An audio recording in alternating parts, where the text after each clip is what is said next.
이상이기 때문에 따라서 목적어가 길어진 경우에 속해서 give up 쓴 다음에 my plan이라고 써도 상관이 있다고 상관이 없다고? 상관없다고. 왜냐면 타동사를 수식하는 부사의 위치는 목적어 뒷자리가 원래 위치인데 예외적으로 목적어가 두 단어 이상으로 길어진 경우에는 목적어 앞자리에 위치할 수도 있기 때문에 맞는 표현이다라는 이야기야. 이해됐지요? 근데 만약에 목적어가 대명사라면 give it up은 맞는 표현이겠지. 그것을 포기했다. 타동사를 수식하는 부사의 위치는 목적어 뒷자리다. 맞죠? 근데 give up it은 된다고 안 된다고? 안 된다고. 이게 안 된다고. 이건 가능하지만 이게 되지 않는다. 왜냐하면 타동사를 수식하는 부사의 위치는 목적어 뒷자리가 원래인데 목적어가 길어진 경우에는 목적어 앞으로 위치할 수 있지만 여기서는 it이 대명사잖아. 목적어가 길어진 경우가 아니잖아. 그러니까 이 앞에 가는 건 된다고 안 된다? 안 된다는 이야기야. 이걸 너희가 중학교 때 어떻게 배웠지? 이걸? 고등학교 때도 계속해서 이어 동사는 대명사 목적어의 위치는 무조건 가운데 낀다. 그건 굉장히 위험한 발상이야. 왜냐면 토익 시험 문제를 보게 되면 이어 동사라고 해서 무조건 타동사 플러스 부사만 나와 있는 게 아니라 뭐가 나올 수도 있기 때문에 자동사 플러스 전치사가 나와 있을 수도 있기 때문에. 그러니까 일단 자동사 플러스 전치사냐 타동사 플러스 부사냐를 먼저 결정하고 그 다음에 봐야 될 것이 목적어가 일반 명사고 두 단어 이상이면은 가운데 뒤 상관없어. 그렇지만 대명사 목적어는 항상 가운데 낀다는 것은 그것은 타동사를 수식하는 부사의 위치가 이렇게 정해져 있기 때문이다라는 이야기야. 이해했지? 예, 그래서 이거 하나 쫙 잡아놓으면 된다라는 이야기고. 자, 그 다음에 여기까지는 이제 동사를 수식하는 부사들의 위치. 나머지도 목적어가 두 개, 목적 보호니까 무조건 뒤에 위치하면 된다는 이야기고. 그 다음에 두 번째 형용사나 부사를 수식하는 것도 부사인데 형용사나 부사를 수식하는 부사의 위치는 어디에 위치하는 것이냐? 당연히 우리가 어제 공부했듯이 수식어구는 누구보다 앞에 나온다? 수식어는 수식을 받는 피수식어구보다는 앞에 나온다. 그래서 원칙적으로는 부사가 자기가 꾸며주는 형용사나 부사보다는 더 앞자리에 위치하는 게 원칙인데 예외적으로 누가 나오냐면 enough가 잘 나오지. 그래서 enough가 시험에 자주 밑줄이 그어져 있는 이유가 이것 때문이야. 자, enough에 대해서 정리를 해보면 enough는 의미가 두 가지야. 첫 번째 의미는 충분한 이란 뜻이 있고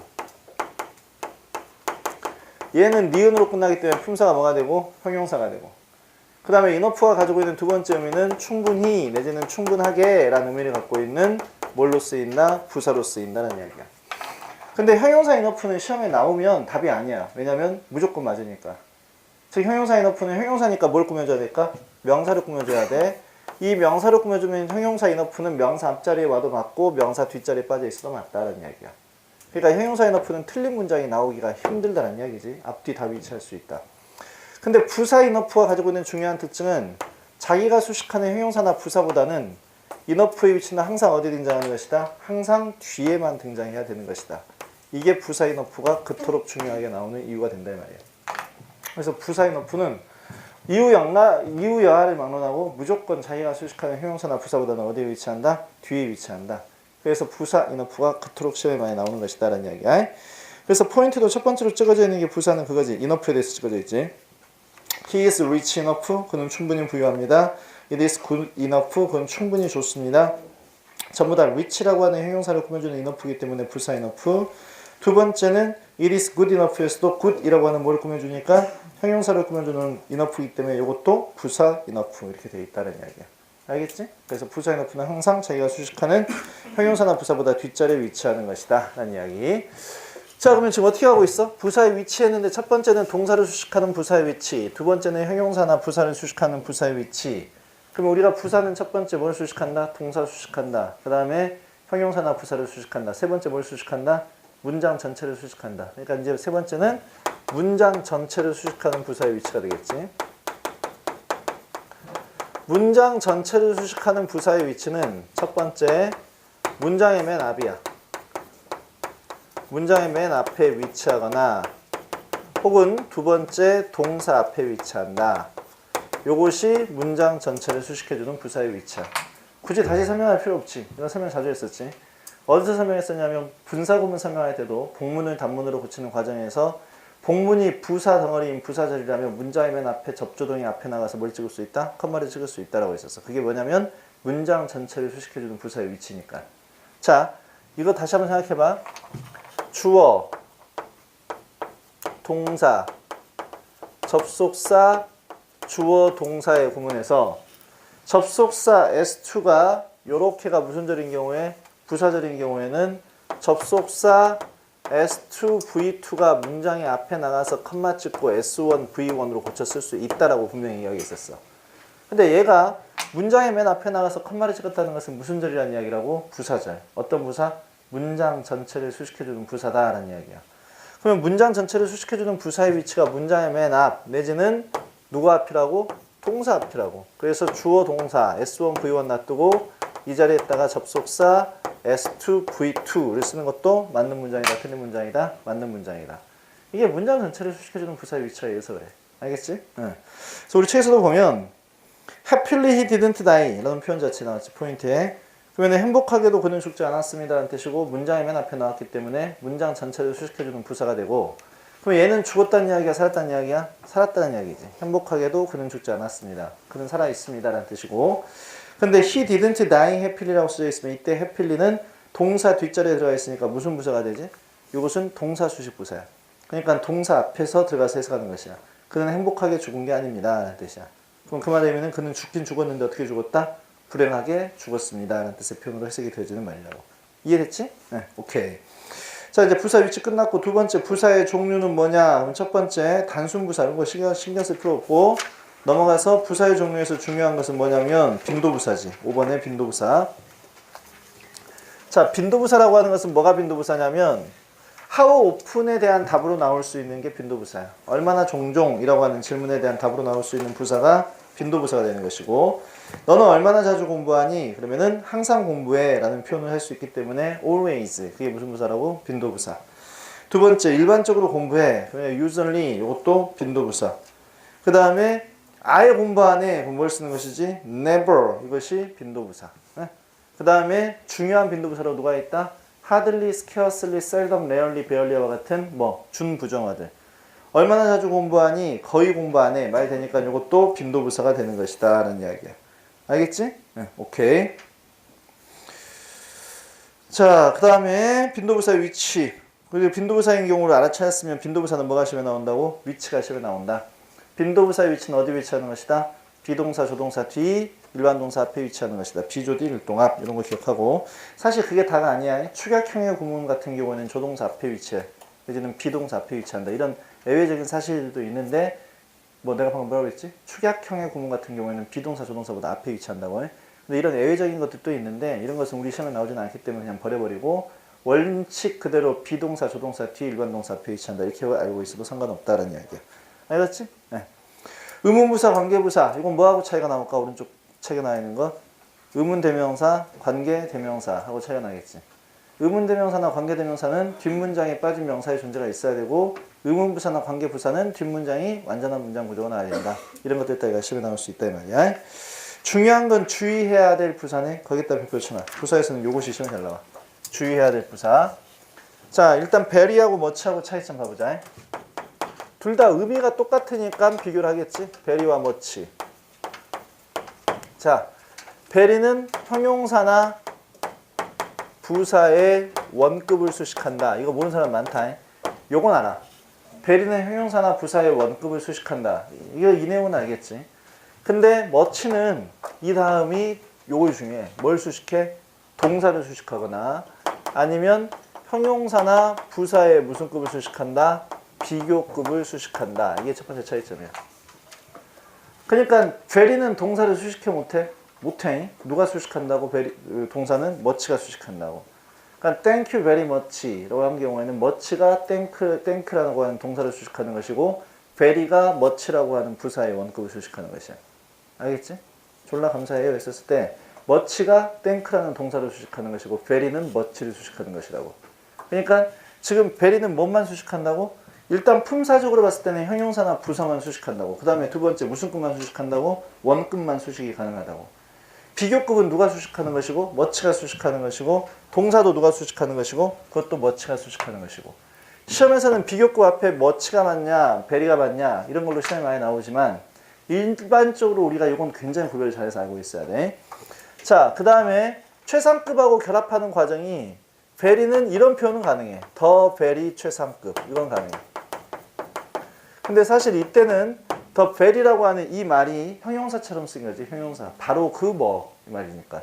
이렇게는 가능하지만 much는 최상급 자체를 강조해 버리기 때문에 much 더 최상급 이렇게 쓰는 것이야. much 더 최상급. very가 최상급하고 같이 쓰려면 더 very 최상급이 가능하고 much가 쓰려면 much 더 최상급의 의미로 쓰이는 것이다 이 말이야. 알겠지? 자, 그 다음에 분사 같은 경우에도 very는 원칙적으로는 현재 분사를 수식하는 게 very고 much는 과거 분사를 수식하는 게 much야. 원칙적으로는. 근데 워낙 예외적인 내용들이 많기 때문에 시험에 내지는 않아. 왜냐하면 이미 형용사화 되어버린 것, 이미 형용사화 되어버린 PP 형태는 very가 수식하는 경우가 많아. 이미 형용사화 되어버린 PP 형태는 very가 수식하는 경우가 많기 때문에 따라서 어떻게 하는 것이 좋냐 그러면은 일단은 현재 분사를 수식한다, 과거 분사를 수식한다. 이쪽 부분에 있어서는 이론의 여지가 굉장히 많기 때문에 이것은 신경 쓰지 마라. 이건 신경 쓰지 마라. 대신 원급 수식은 very. 그 다음에 자 비교급 수식은 뭘 쓰는 것이다? much를 쓰는 것이다. 라는 이야기야. 알겠지? 네. 그 다음에 최상급과 결합 과정 이것도 정리를 잘 해보면 되겠다라는 이야기지. 자 그래서 밑에 예문 한번 읽어봐봐. 예문 밑에 249페이지 밑에까지 다 한번 읽어봐봐.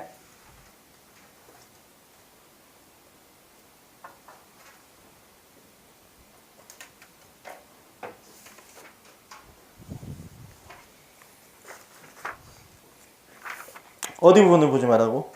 참고해서 밑에 거 봐봐. surprised는 very much 어느 것으로 수식할 수 있다. 그 다음에 그 위에 감정이나 심적 상태를 나타내는 과거분사 형태는 very로 수식한다. 이런 것들을 주의를 할 필요가 있다 없다? 없다. 우리 시험에 안 나오니까 놔둬버려. 우리 시험에서 항상 뭐만 나온다고? 요거 나온다고. 특히 우리가 여기서 주의 깊게 봐야 되는 게 얘라고. 동사를 수식하는 것은 much지 누가 아니다? very가 아니다. 이거 잘 정리해놔. 알겠어요? 네. 그 다음에 넘어가 봐. to하고 이라는 건 중학교 때 문제로 나오지. 둘 다 뜻이 또한 역시라는 의미를 갖고 있는 부사인데 긍정문에서 또한 역시는 to를 쓰는 것이고 부정문에서 또한 역시는 뭘 쓰는 것이다? either를 쓰는 것이다. 이건 다 알고 있을 것이고 ago하고 before 앞에서 배웠어 안 배웠어? 배웠지? ago를 보는 순간 시제는 무슨 시제만 가능하다? 단순 과거 시제만 가능하다.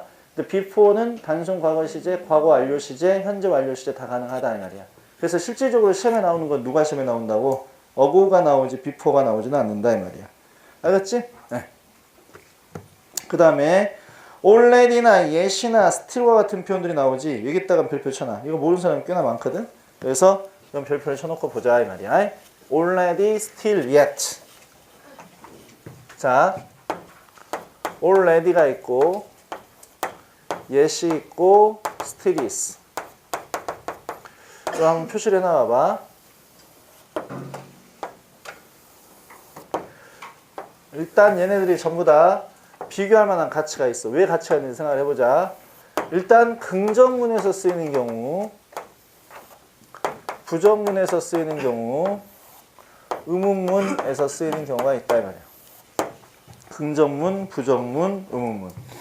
자, 긍정문에서 쓰인 already는 이미 벌써 라는 뜻이야. 부정문에서는 쓰이지는 않고 그 다음에 의문문에서는 또 이미 벌써 라는 뜻이야. 근데 already가 의문문에 쓰인 경우에는 놀라움을 나타내는 경우에 쓴다 이렇게 나와 있어요. 놀라움을 나타내는 경우에는 already가 의문문에 쓰이고 있다. 이미 벌써라는 표현으로. yes은 긍정문에 쓰인 경우에는 이거밖에 안 나오지. have, yet, to 부정사. 이 표현만 등장하는데 have, yet, to 부정사가 무슨 뜻이냐면 아직까지 뭐뭐 하지 못하다 라는 말로 쓰이는 게 have, yet, to 부정사. 긍정문에 쓰고 있는 at의 유일한 경우 have, yet, to 부정사. 아직까지 뭐뭐 하지 못하다. 자, 부정문에서 yet은 아직까지 여전히 라는 뜻이야. 아직까지 여전히 라는 뜻이고 의문문에서 쓰이고 있는 yet은 이미 벌써 라는 뜻이야. 그 다음에 still은 긍정문에서 쓰였을 때 아직까지 여전히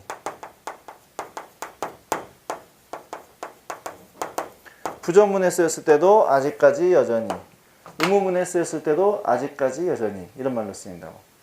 그럼 왜 비교하는지 알겠지? 영어가 가장 자랑스럽게 생각하는 게 뭐라고? 논리. 논리의 핵심은 중복이 없어. 그럼 같은 품사에 같은 뜻이면 용법이 같아 틀려? 틀려. 이게 여기서 핵심이라고. 그래서 봐봐.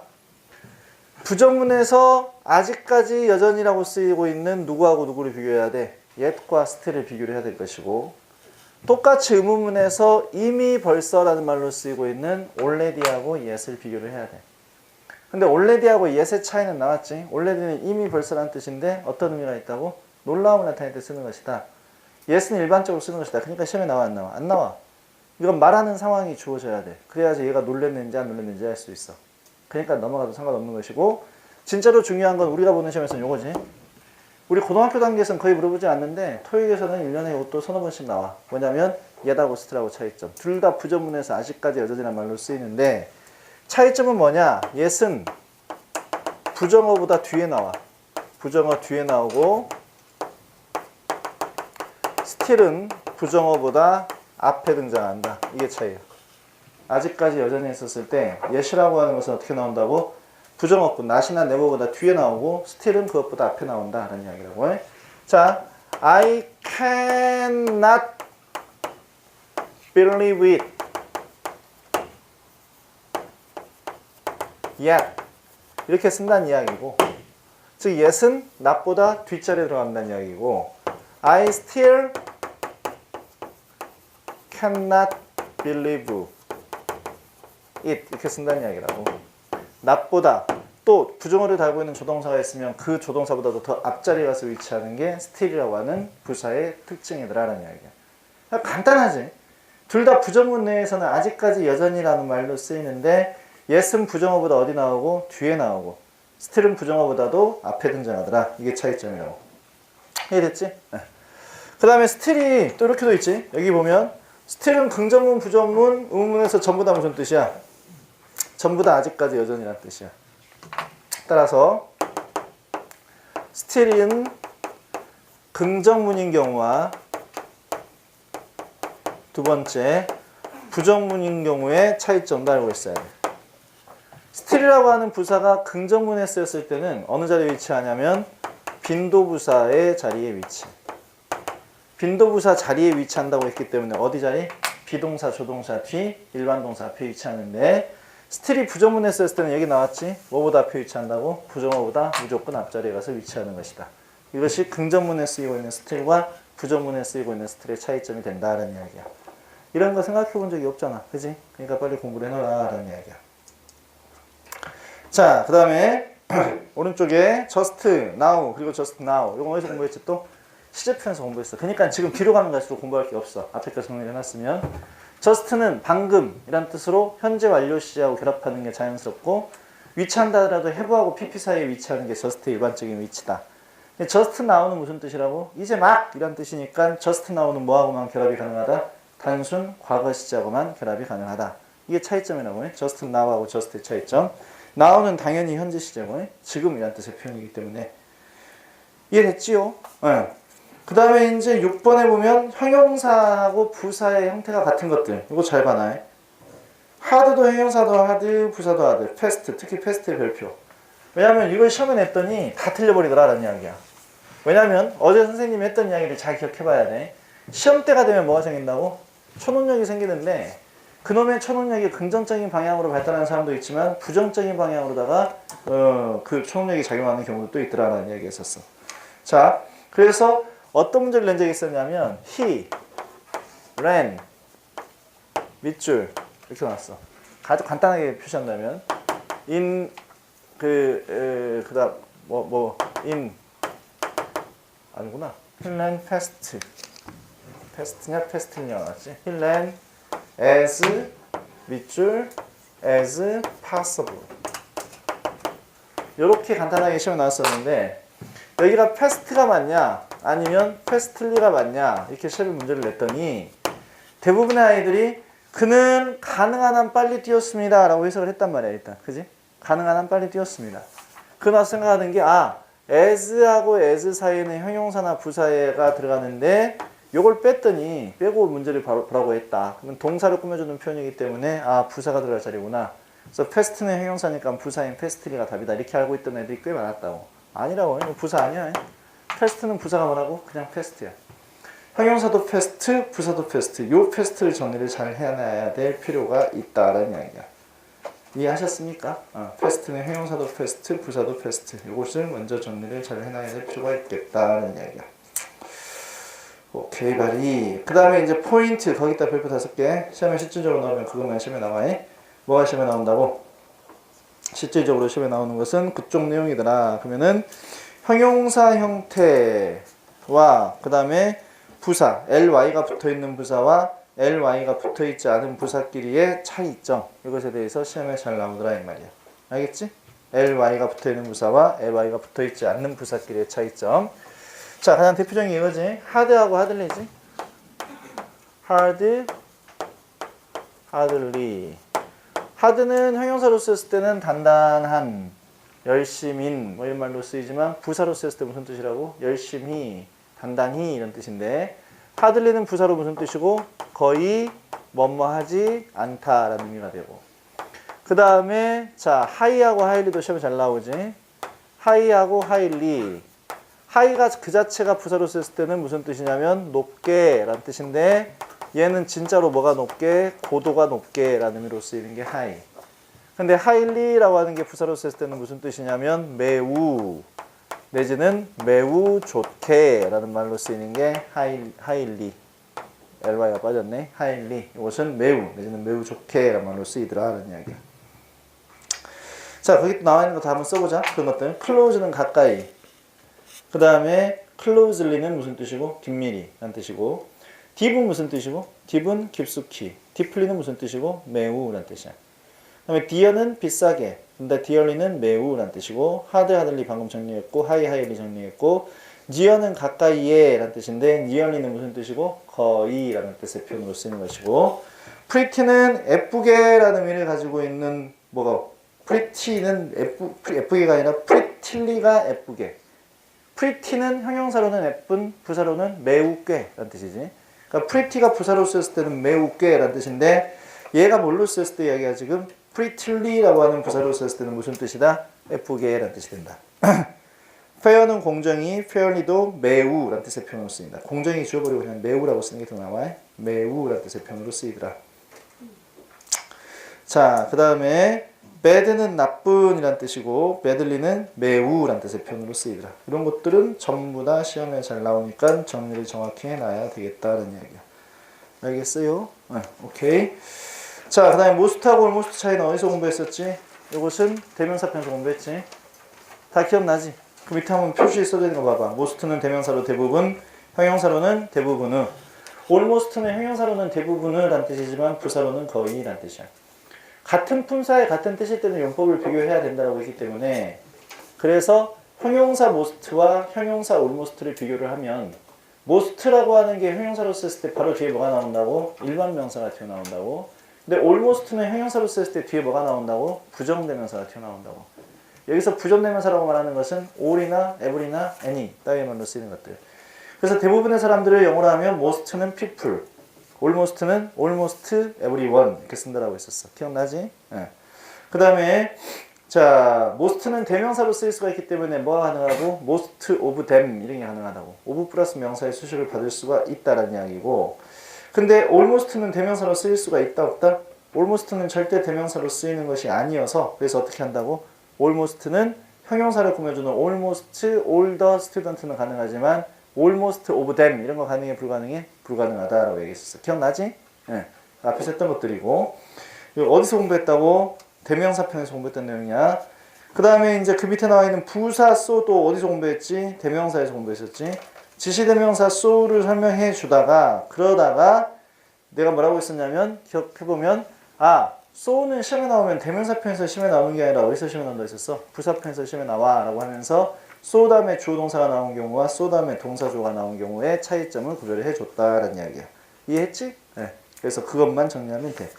문제도 뭐 다 시험에 나올 것들은 아니기 때문에 어떤 것만 보면 되냐면 찍어준 것만 봐봐. 3번 253번 봐봐. I arrived here a week 밑줄 and have been here ever 밑줄 이렇게 나와있지.